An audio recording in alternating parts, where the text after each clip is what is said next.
Bonjour très chers amis les poissons et soyez le bienvenu sur ma chaîne Intuition Desserine et j'espère que vous êtes bien. Allez, c'est parti. Il existe deux relations très différentes au travail dans une vie humaine. La première est une relation de nécessité, où l'on travaille parce qu'on doit travailler, parce que les contraintes matérielles ne laissent pas le choix. La deuxième est une relation de choix, où l'on s'engage dans une activité parce qu'on l'aime véritablement, parce qu'elle correspond à ce que l'on est, parce qu'on aurait choisi de la faire même si rien ne nous y obligeait. La grande majorité des personnes vivent dans la première relation, en rêvant parfois de la seconde sans savoir comment y accéder. Ce qui s'apprête à se manifester pour toi appartient précisément à ce passage de la première à la seconde, et c'est ce passage qui constitue la vraie libération que le titre évoque. Je veux clarifier dès le départ une chose importante. Le titre suggère que tu ne travailleras peu, être plus jamais, mais ce n'est pas exactement ce qui se prépare. Ce qui se prépare est plus subtil et plus précieux. Ce n'est pas la fin du travail, c'est la fin de l'obligation de travailler comme tu le faisais. C'est la possibilité, pour la première fois être de te poser cette question simple mais transformatrice. Si je n'avais plus à travailler par nécessité, qu'est-ce que je voudrais faire vraiment de mes journées? Cette question, qui paraît modeste, est en réalité l'une des plus puissantes qu'on puisse se poser, parce qu'elle révèle qui on est au-delà des contraintes qui nous ont façonnés. Avant d'entrer dans le détail de ce qui se prépare, je veux poser une distinction qui va éclairer toute la suite. Le travail comme nécessité épuise. Le travail comme choix nourrit. C'est pas la quantité d'efforts qui fait la différence. On peut travailler beaucoup tout en se sentant libre parce qu'on aime ce qu'on fait. On peut travailler peu tout en se sentant épuisé parce que le peu qu'on fait n'a pas de sens pour soi.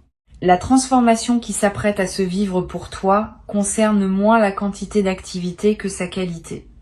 Tu vas continuer à être actif, mais d'une manière complètement différente. Ou tu vas réduire significativement ton activité parce que tu n'auras plus besoin de la maintenir au même niveau pour des raisons matérielles. Quel que soit le scénario précis qui se déploie, la transformation est la même. Ta relation au travail va changer en profondeur. Je voudrais te parler du mécanisme par lequel cette transformation va se produire. Il y a plusieurs voies possibles et la voie qui s'applique à toi va se révéler progressivement. Cela peut être un changement matériel concret qui modifie tes besoins financiers. Cela peut être une opportunité qui te permet de basculer vers une activité qui te correspond vraiment. Cela peut être une compréhension intérieure qui te fait réaliser que ce que tu pensais être nécessaire ne l'était pas vraiment et qui libère ton choix. Cela peut être une combinaison de plusieurs de ces voies. Reste donc ouvert à toutes les formes possibles. Ce qui est certain, c'est que la transformation va se produire. La forme exacte qu'elle prendra se révélera dans les semaines à venir. Ici, sur Intuition des Sirènes, je veux te transmettre une compréhension qui peut t'aider à reconnaître ce qui se prépare. Les transformations de la relation au travail s'annoncent souvent par une sensation particulière qui apparaît dans les semaines qui précèdent. Cette sensation, c'est une fatigue nouvelle de ce que tu faisais avant, mêlée à un appel inexpliqué vers autre chose. Pas une fatigue ordinaire qui passerait avec un peu de repos. Une fatigue plus profonde qui dit que ton système global a fini avec une certaine manière de fonctionner. Si tu ressens cela ces derniers temps, ne t'inquiète pas. Ce n'est pas un symptôme à traiter. C'est un signal qui dit que le moment du changement approche.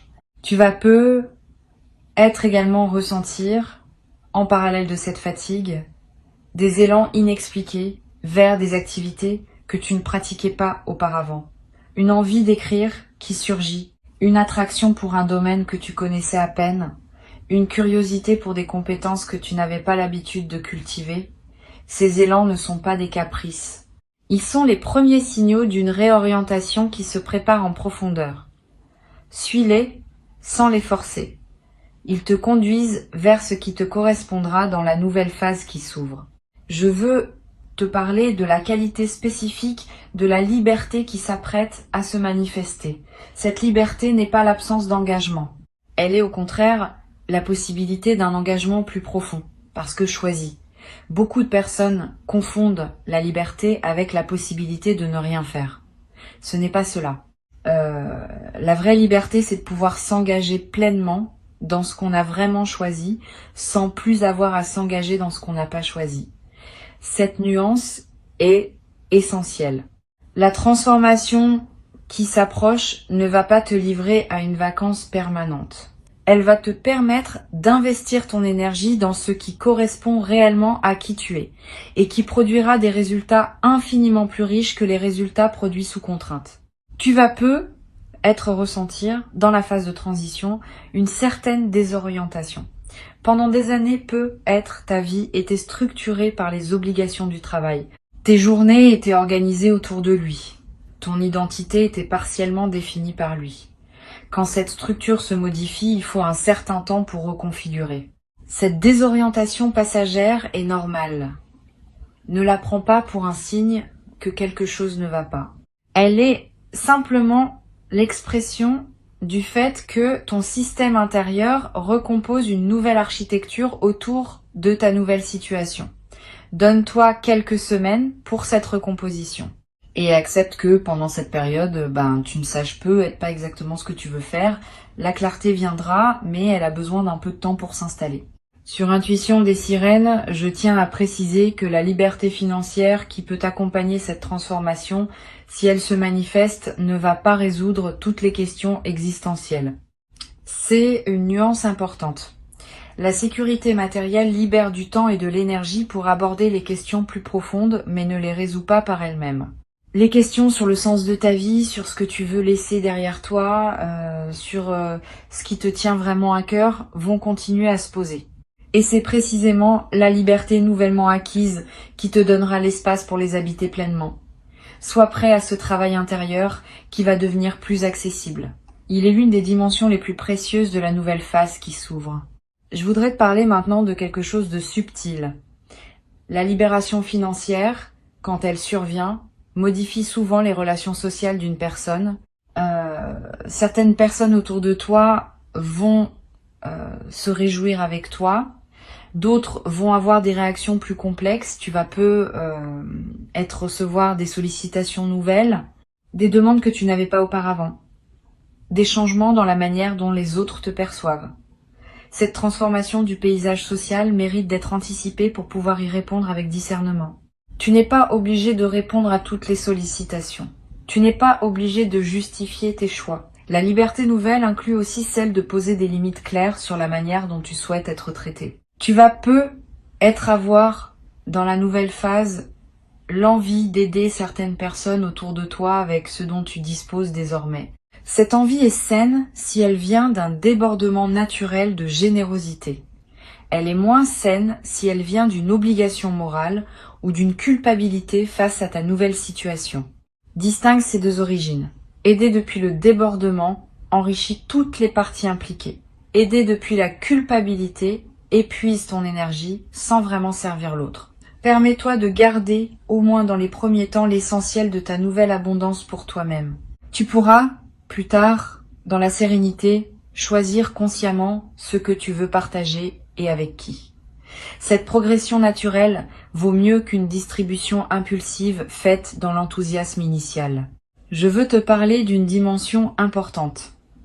La transformation qui s'apprête à se vivre va te confronter à une question que beaucoup de personnes évitent toute leur vie. Qui suis-je vraiment indépendamment de ce que je fais ?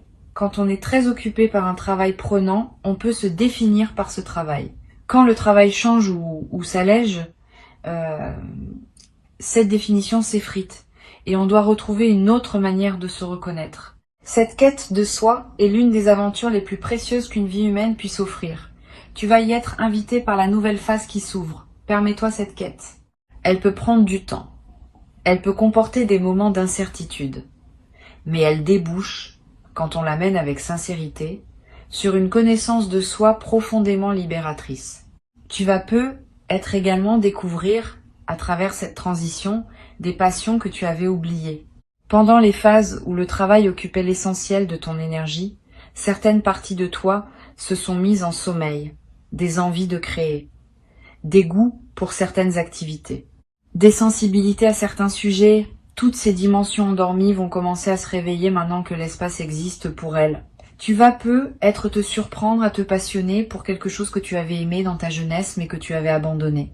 Cette redécouverte est l'un des cadeaux les plus joyeux des transformations, comme celle qui s'approche. Sur Intuition des sirènes, j'aime souligner que la liberté qui s'ouvre n'est pas seulement un cadeau pour toi, elle peut aussi devenir un cadeau pour les autres. Une personne qui a trouvé sa juste place dans sa vie devient une présence différente pour son entourage, plus disponible, plus attentive, plus capable de soutenir véritablement les personnes qui ont besoin de soutien. Tu vas peu être découvrir dans cette nouvelle phase que tu peux jouer un rôle pour des proches que tu ne pouvais pas pleinement jouer auparavant parce que ton temps et ton énergie étaient absorbés par d'autres choses. Cette nouvelle qualité de présence offerte aux autres est l'une des dimensions les plus enrichissantes de la libération. Tu vas peu être également remarqué à mesure que la transformation se déploie, que ton corps répond positivement. Le travail prenant laisse souvent des traces dans le corps. Tension chronique, sommeil dégradé, énergie irrégulière. Quand ces pressions diminuent, le corps peut se réparer. Tu vas peu ressentir une vitalité nouvelle, un sommeil de meilleure qualité, une digestion plus régulière. Toutes ces améliorations corporelles sont des signaux que ta nouvelle situation te convient mieux que l'ancienne. Honore ton corps qui te le dit. Prends soin de lui. Donne-lui les conditions dont il a besoin pour profiter pleinement de la transformation. Je voudrais te parler du rôle particulier que peut jouer la nature dans cette nouvelle phase. Tu vas ressentir une attraction nouvelle pour les espaces naturels, le besoin de marcher dans une forêt, de passer du temps près d'un cours d'eau, de respirer l'air d'un endroit dégagé. Cette attraction n'est pas anecdotique. Elle reflète un besoin profond de se reconnecter à un rythme plus organique que celui imposé par les structures du travail. La nature offre un cadre dans lequel les questions existentielles peuvent se déposer naturellement, sans être forcées. Donne-toi ces moments dans la nature autant que possible. Ils vont accompagner et accélérer ton intégration de la nouvelle phase. Tu vas peu être également développé dans cette nouvelle disponibilité une qualité de relation autant que tu n'avais pas connue depuis longtemps. Le temps des journées contraintes par le travail a une qualité particulière, souvent comprimée. Le temps des journées libérées a une autre qualité, plus dilatée, plus ample. Tu vas peu redécouvrir le plaisir de ne pas avoir à se presser, de pouvoir prendre 1 heure pour faire quelque chose qui aurait pris 15 minutes auparavant, de savourer un repas sans regarder l'horloge, de parler avec quelqu'un sans calculer le temps disponible. Cette dilatation du temps vécu est l'un des cadeaux les plus discrets mais les plus précieux de la nouvelle situation. Une chose importante que je veux te transmettre, la transformation qui s'apprête à se vivre ne va pas faire disparaître toutes les questions de la vie. Tu auras toujours des décisions à prendre, des choix à faire, des relations à entretenir, des projets à mener. Mais tu vas pouvoir aborder tout cela depuis une base différente. Une base de sécurité plutôt que d'urgence. Une base de choix plutôt que de contrainte. Une base d'abondance plutôt que de manque. Cette différence de base change tout dans la qualité avec laquelle on aborde les défis ordinaires de la vie. Les mêmes situations, traitées depuis cette nouvelle base, deviennent infiniment plus simples à naviguer. Je veux te parler de la sagesse particulière qui peut se développer dans la nouvelle phase. Quand on n'est plus pris dans la course, on a le temps d'observer ce qui se passe en soi, d'observer ce qui se passe autour de soi, d'observer les dynamiques humaines avec un recul qui n'était pas accessible quand on était soi-même immergé dans une routine prenante. Cette qualité d'observation produit dans la durée une sagesse pratique précieuse. Tu vas développer cette sagesse à travers ce que tu vis et elle deviendra une ressource que tu pourras mettre au service de toi-même et des autres. Beaucoup de personnes que tu côtoies vont commencer à venir te voir pour parler de leurs propres questions parce qu'elles vont sentir cette qualité de présence et de discernement que tu auras développée. Sur cette chaîne, j'observe que les personnes qui vivent une libération de cette qualité développent souvent un nouveau rapport à ce qu'elles consomment. Pas seulement matériellement, aussi médiatiquement, socialement, intellectuellement. Tu vas peu être commencé à devenir plus sélectif dans ce que tu lis, ce que tu regardes, les conversations dans lesquelles tu t'engages. Cette sélectivité accrue n'est pas du repli. Elle est l'expression d'une nouvelle conscience de la valeur de ton attention. Quand on a moins de pression temporelle, on peut s'autoriser à choisir plus consciemment ce qui mérite cette attention. Et ces choix plus conscients enrichissent considérablement la qualité de tes journées. Tu vas peu être également découvrir dans cette nouvelle phase le plaisir d'apprendre des choses nouvelles. Beaucoup de personnes cessent d'apprendre activement après leurs études formelles parce que les exigences du travail absorbent leur énergie. Quand cette absorption diminue, l'envie d'apprendre peut renaître. Tu vas peu être te surprendre à étudier un domaine qui te fascine, à apprendre une langue qui t'attire, à explorer un art que tu admirais sans oser le pratiquer. Cette renaissance de la capacité d'apprentissage est l'un des cadeaux les plus stimulants de la libération. Elle te garde vivant intellectuellement et elle ouvre des perspectives qui peuvent enrichir durablement ta vie. Je voudrais te parler d'une dimension à laquelle on pense rarement. La nouvelle phase qui s'ouvre va peu te permettre de redéfinir ta relation à la réussite. Pendant les phases dominées par le travail contraint, on peut se mesurer à des critères de réussite imposés par les structures dans lesquelles on évolue. Quand ces structures s'éloignent, on peut commencer à se demander quelle est sa propre définition de la réussite. Cette redéfinition est précieuse. Elle te permet de vivre selon tes critères propres, qui correspondent à ce que tu es vraiment, plutôt que selon des critères extérieurs qui ne te correspondaient peu, être qu'imparfaitement. Beaucoup de personnes traversent toute leur vie sans jamais faire ce travail de redéfinition. Tu vas pouvoir le faire dans la nouvelle phase qui s'ouvre.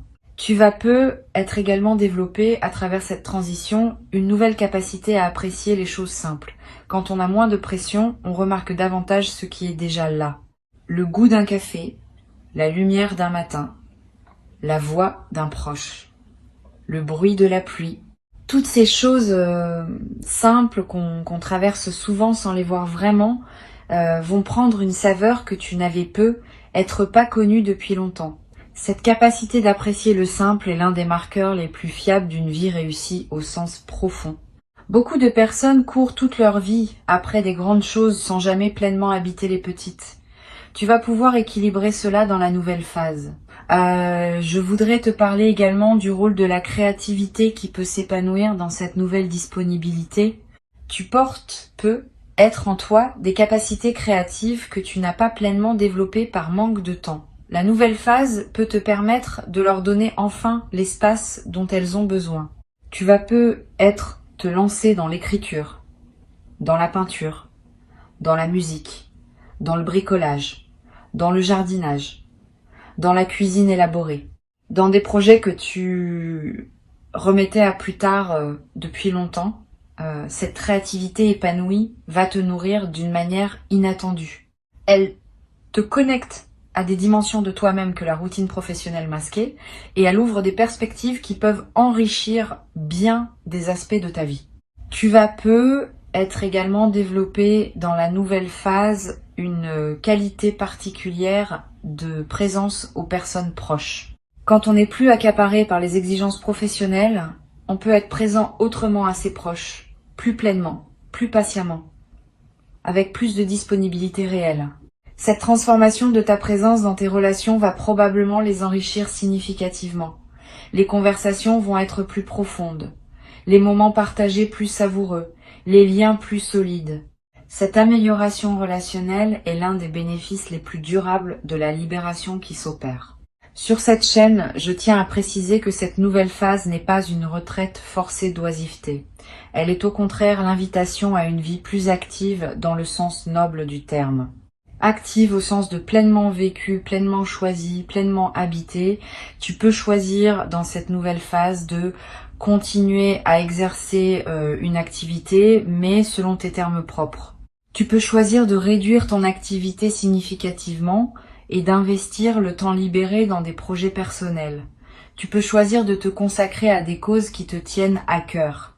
Toutes ces options restent ouvertes. Ce qui change, c'est que ce sont désormais tes choix, pas tes obligations. Je voudrais te parler du temps qu'il faut prévoir pour intégrer pleinement la transformation. Les premières semaines après le basculement principal vont être marquées par une certaine euphorie mêlée à des questionnements. Les semaines suivantes vont voir une stabilisation progressive où tu commences à habiter ta nouvelle réalité. Les mois qui suivent vont permettre une exploration plus approfondie des possibilités qui s'ouvrent. Et c'est généralement après une année environ que la nouvelle vie prend pleinement sa forme stable. Sois patient avec ce processus. Ne précipite pas l'installation dans des routines nouvelles trop tôt. Laisse-toi le temps d'explorer avant de fixer. Pour conclure cette transmission, je veux te dire que ce qui s'apprête à se manifester pour toi représente une véritable bascule de vie. Pas seulement un changement de circonstances. Une transformation de la qualité avec laquelle tu habites ta propre existence. Avant de te quitter pleinement, je voudrais te transmettre encore plusieurs perspectives qui peuvent enrichir ta préparation à cette nouvelle phase. La première concerne la qualité de matin que tu vas commencer à connaître.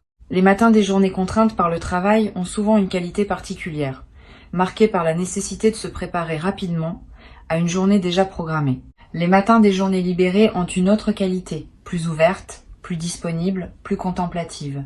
Tu vas redécouvrir le plaisir de prendre ton petit déjeuner sans urgence. De regarder la lumière du matin sans avoir à te presser. De commencer la journée par une activité que tu choisis vraiment. Cette qualité de matin retrouvée est l'une des transformations les plus simples mais les plus joyeuses de la nouvelle phase. Une deuxième perspective importante. Tu vas peut-être ressentir dans les premières semaines une certaine étrangeté face à l'absence de pression habituelle. Cette étrangeté n'est pas un signe que quelque chose ne va pas. Elle reflète simplement le fait que ton système nerveux, habitué à fonctionner sous une certaine tension, doit s'ajuster à une nouvelle norme. Ne te précipite pas pour réintroduire de la pression artificielle dans tes journées. Permets à ton système de découvrir comment fonctionner sans cette tension. Au début, cela peut être déroutant. Avec le temps, cela devient naturel et même délicieux. Donne-toi quelques semaines pour cette adaptation. Tu vas peut-être également découvrir, dans cette nouvelle disponibilité, le plaisir de la lenteur choisie. Pas la lenteur subie qui frustre, la lenteur choisie qui savoure. Pouvoir lire un livre lentement, en s'arrêtant quand un passage le mérite. Pouvoir préparer un repas en prenant le temps. Pouvoir avoir une conversation sans regarder l'horloge. Toutes ces lenteurs choisies vont enrichir tes journées d'une manière que la rapidité contrainte ne pouvait pas permettre. Cette redécouverte du plaisir de la lenteur est l'un des cadeaux les plus subtils mais les plus profonds de la libération qui s'opère. Je voudrais te parler aussi du rôle que peut jouer le voyage dans cette nouvelle phase. Avec moins de contraintes professionnelles, tu vas peut-être pouvoir te permettre de voyager différemment. Pas nécessairement plus loin ou plus cher, mais avec une qualité différente. Pouvoir partir plus longtemps quand tu pars, pouvoir explorer un endroit sans calculer ton retour, pouvoir prolonger un séjour parce qu'il te plaît particulièrement. Ces nouvelles possibilités de voyage vont enrichir tes expériences. Et même si tu choisis de voyager peu, le simple fait de savoir que tu peux le faire si tu le veux est en soi libérateur. Tu vas être également remarqué une transformation dans la qualité de ta lecture, si tu lis. Quand on lit dans les interstices d'une vie chargée, on lit souvent superficiellement, en cherchant les informations utiles plus que la profondeur. Quand on lit dans une vie qui dispose de temps, on peut lire vraiment, s'attarder sur les passages qui résonnent, réfléchir aux idées rencontrées. Laisser un livre déposer ses effets pendant plusieurs jours avant de passer au suivant.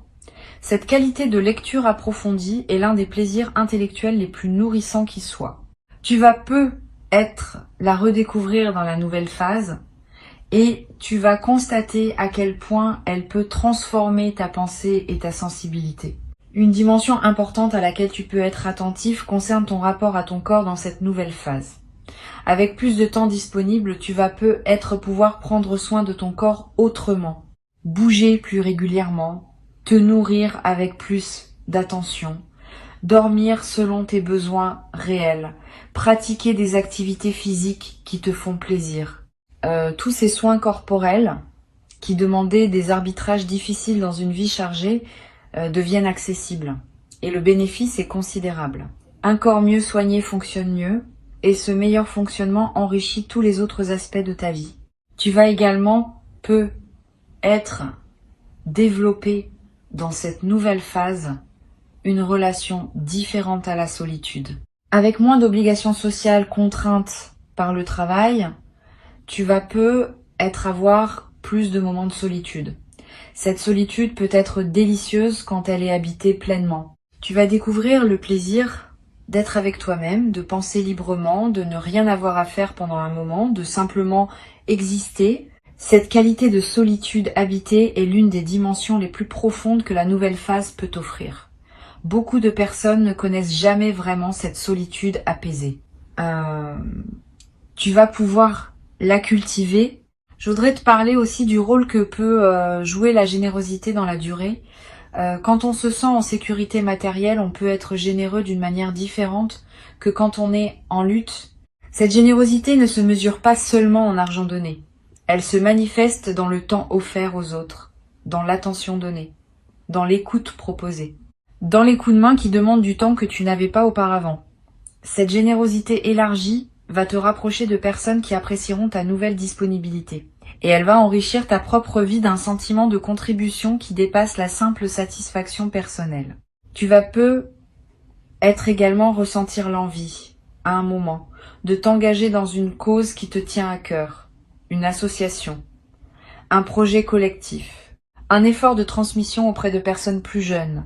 Cet engagement bénévole, fait depuis une position de liberté financière, peut devenir l'une des dimensions les plus satisfaisantes de la nouvelle phase. Tu donnes ce que tu as à offrir, sans avoir besoin de rétribution, ce qui change la qualité de ton engagement. Tu n'es pas dans une relation d'employé, tu es dans une relation de contributeur, et cette différence transforme tout dans la qualité de ce que tu peux offrir.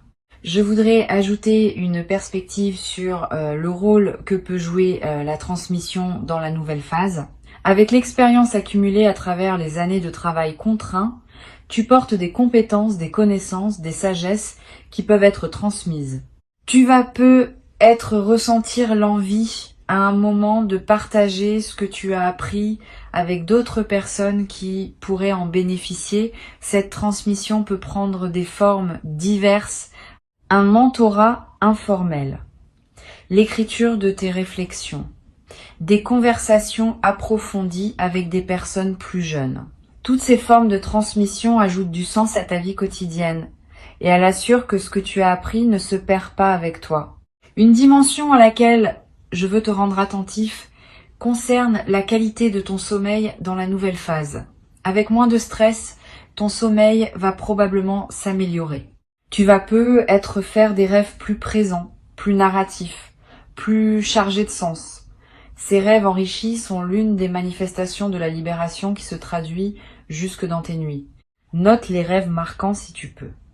Ils contiennent souvent des indications subtiles sur la manière dont ta psyché s'épanouit dans cette nouvelle disponibilité.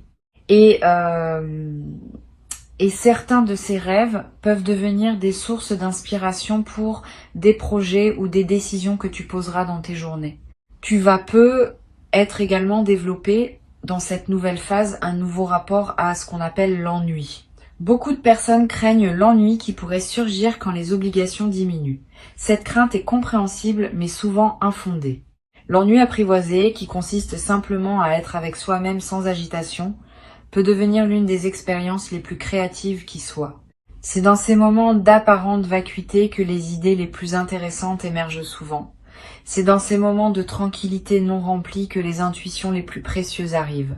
Apprends à apprivoiser ces moments. Ne te précipite pas pour les remplir d'activités. Habite-les. Et tu vas découvrir qu'ils contiennent une fertilité que la vie surchargée ne pouvait pas révéler. Une autre perspective importante. Tu vas avoir dans la nouvelle phase l'envie d'organiser ton espace de vie différemment. de le rendre plus à l'image de qui tu deviens, de réorganiser certaines pièces, de te débarrasser de choses qui correspondaient à ta vie d'avant, d'introduire des éléments nouveaux qui te ressemblent davantage. Suis cette envie de réorganisation. Ton environnement physique reflète et influence ton environnement intérieur. Quand l'intérieur change, l'extérieur veut s'ajuster. Et quand l'extérieur s'ajuste, il renforce à son tour le changement intérieur. Cette boucle créative entre ton espace de vie et ta nouvelle disposition peut devenir une source de joie continue dans les semaines et les mois qui viennent. Tu vas peu être également développé dans cette nouvelle phase une qualité d'humour plus légère. Quand on n'est plus pris dans la course quotidienne, on peut sourire de choses qu'on n'avait pas le temps de remarquer auparavant. Cette qualité d'humour léger, sans cynisme, est l'une des manifestations les plus douces des libérations véritables. Elle te rend plus agréable à côtoyer pour les autres et plus joyeux pour toi-même dans tes propres journées. Tu vas peu être te surprendre à rire plus souvent, sans raison particulière, simplement parce que la vie te paraîtra parfois savoureusement étonnante dans ces détails que tu prends désormais le temps de remarquer. Cette transformation est précieuse et mérite d'être pleinement honorée. Tu as travaillé, à ta manière, pour en arriver là, les efforts que tu as fournis, les choix que tu as posés, les patiences que tu as cultivées, les difficultés que tu as traversées, ont tous contribué à rendre possible ce qui s'apprête à se vivre. Reçois donc avec dignité et joie ce qui se présente. Tu en es le destinataire légitime. Et cette nouvelle phase qui s'ouvre te permettra non seulement de profiter pleinement de ce que tu as construit, mais aussi de continuer à grandir vers une version encore plus juste de toi-même. Bienvenue dans cette nouvelle vie qui commence maintenant pour toi, dans toute la richesse de ses possibles, dans toute la liberté de ses choix, dans toute la beauté de ce qui s'ouvre quand l'horizon cesse d'être limité par les contraintes anciennes.